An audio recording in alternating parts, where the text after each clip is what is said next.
And if it's a pretty good home, you might not want to do anything. I mean, Dan and I probably flip 90+% of our homes without ever touching them.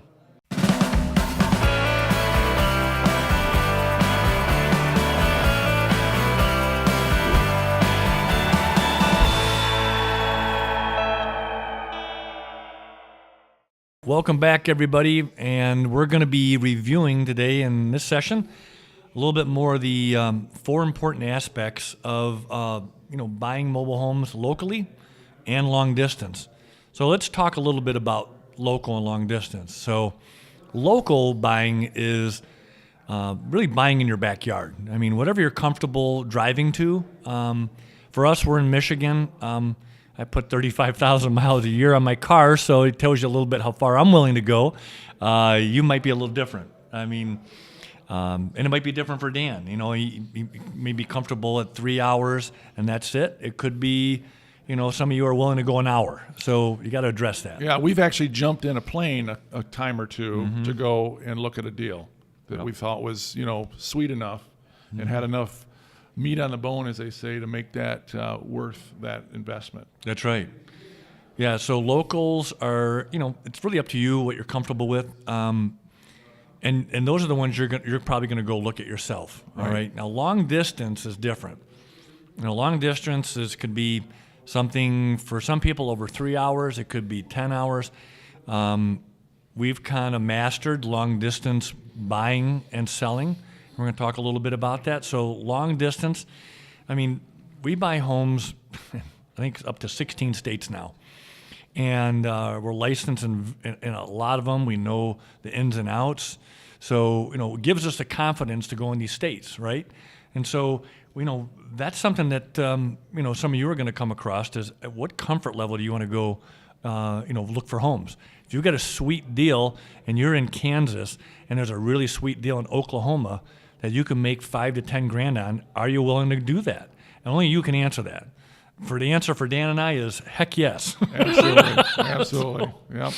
Why don't you take us through All right, the first one? So self-inspection or using an inspector. So obviously if you're local and you can physically go to the home yourself, you can do your own inspection. Yeah. Keep in mind, we can guide you on what to look for and how to do a complete inspection of a home. If it's a long distance deal, we hire local inspectors. We'll actually get online and look for a traditional home inspector to do the inspection for us. Yep. So that's how you do an inspection. And we submit to that inspector in Kansas or Florida or Maryland, wherever it's at, and we give them basically our guidelines of what we want inspected and how we want it inspected, how we want the photos taken, how we want the home measured, A to Z. Yep. So that's how we do inspections. Yeah, and it's really critical to know what you're looking for because these are home inspectors, and some of these guys have never even seen a mobile home, or if they have, they aren't looking for the things that are important to you or to us. Are the axles underneath the home? Does it have a hitch? They get underneath to take photos underneath the underbelly because if the underbelly is all hanging down, obviously they've had a lot of leaks. They've got, maybe some animals got underneath there. Those are the things that you want to ask. And there's a ton more, but still, you want to know what you're buying. So whether you're looking at it or it's long distance, you want to have some standard that you're all doing so that, there's a standard of making decisions, right, Dan? Right. I mean, yep. And maybe impediments to moving the home off the property. We look at a lot of homes that are on private property, and if there's a big giant oak tree in the way, that's an issue. And sometimes the seller may not reveal that to you, but the inspector will notice it for us and be the eyes, ears, and nose, on that deal for us.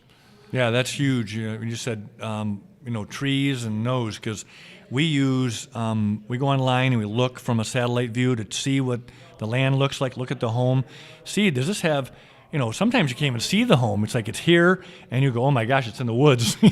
How many trees have to be trimmed or whatever. Or like you said, Dan, you get an inspector in, and they have to check on our form. What's the smell? Is it smoky? Is it animal? What's going on? So, because Yep. our buyers will want to know that. Yep. And then the next point is, once we've gathered all this information about the home, whether we did an on-site inspection or we collected it from an inspector, now it's time to assess the deal. Right. What's the caliber of this home based on the inspection? What's the caliber of the deal based on the situational issues and things like Exactly. that? So we use a very important feature of our CRM that we had developed a few years back. Spent a lot of money doing it, but that CRM we use religiously as a guide to how we assess the home, how we decide how much we're going to offer on the home based on algorithms that were built into the system. The next point is do-it-yourself or contractors. Once you've assessed the home, you've made an offer on the home, the sellers accepted it. Now what are you going to do with the home? Yeah, and that actually ties into assessing the deal, because while you're assessing the deal, you're also looking at what has to be fixed here. And if it's a pretty good home, you might not want to do anything. I mean, Dan and I probably flip 90+% of our homes without ever touching them. That might come to a shock for some of you, because when you've been looking at real estate investing, the flips and all that, they just renovate and they polish this up and they try to get a margin. Well, in mobile homes, as we've said in previous sessions, you make money when you buy it and you get paid when you sell. So fall in love with the deal, not the home. I can't stress that enough. And for you people who are looking at deals and looking at the situation as well, you want to look, would a paint job make a difference on this home? Only you can tell. Would removing the carpet? I mean, how many carpets have we removed? And we don't even put new carpet back in. No, we don't. We just clean it up. It gets rid of some of the odor.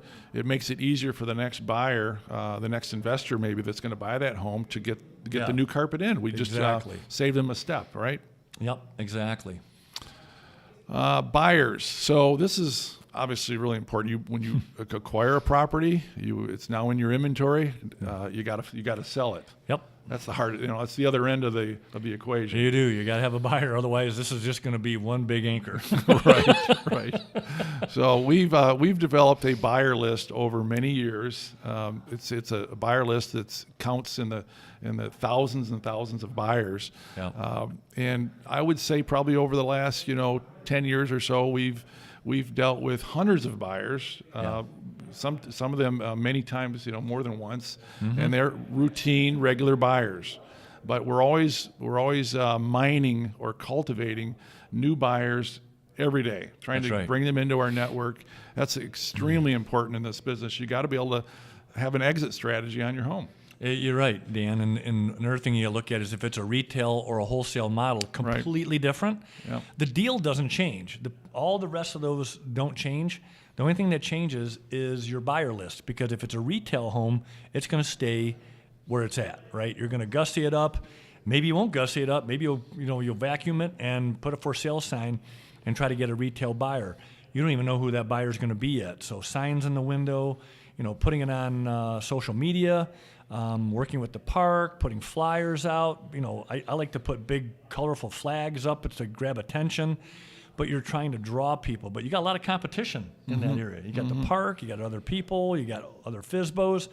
So, but in the wholesale market, that's where Dan and I have really made a difference in this industry. Is we've got, like Dan said, thousands of buyers. You're going to have to go harvest those. Our affiliates are going to be able to partner with us and use ours. But you, as investors, pretty critical. You're going to need to find good buyers. Absolutely. So that covers our four, important aspects to local and long distance buying and selling. Yeah. All right, guys. Thanks, everybody. See you next time. Yep. Thanks so much for watching Easy Homes University. Make sure you like this video and subscribe to see our future episodes.